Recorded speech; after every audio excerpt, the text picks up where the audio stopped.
שלום שלום, ערב טוב, ברוכים הבאים לאצטדיון LFF בווילנה. אנחנו עם סיבוב המוקדמות השלישי בליגה האירופית. שתי אלופות שנשרו מליגת האלופות במפגש ישיר על מקום בשלב הפלייאוף של המפעל הזה, פוניבז' מול מכבי תל אביב.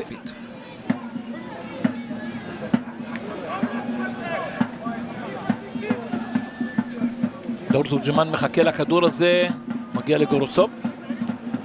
לא, ועכשיו פרץ בועט. איזה שער. זה לא רק בעונה שעברה הייתה לו עונה אירופית נהדרת, גם את העונה האירופית הזאת הוא פותח כמו שצריך. דור פרץ עם השער 2 דקות ורבע מהפתיחה. השער יוצא מן הכלל של דור פרץ, יופי של בעיטה, גם עוצמה, גם דיוק אל בין החיבורים.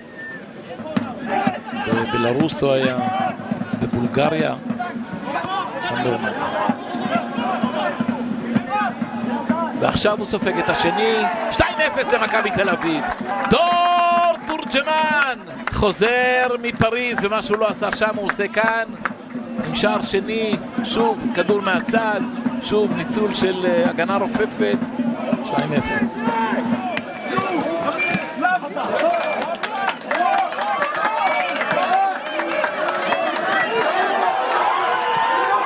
מה זה? באיזה חפשיות הוא מגיע למצב הזה? ואיך הוא כובש את השער הזה? 2-1. זה מחיר של שעננות, זה מחיר שעננות. גוסייס שנכנס לשחק, החלוץ הנורווגי כובש אחרי שעושה חוכה והתלולה מכל ההגנה של מכבי תל אביב. תראה באיזה קלילות גוסייס נכנס פה. הנה עכשיו ניסיון מעניין של מכבי תל אביב, אבל יציאה טובה של קאוסקס.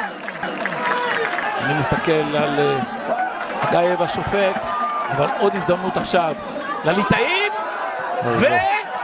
ומשפטי מונע את ה-2-2. גאייב סוגר את המשחק הזה. מכבי תל אביב מנצחת 2-1 את פוניבז'.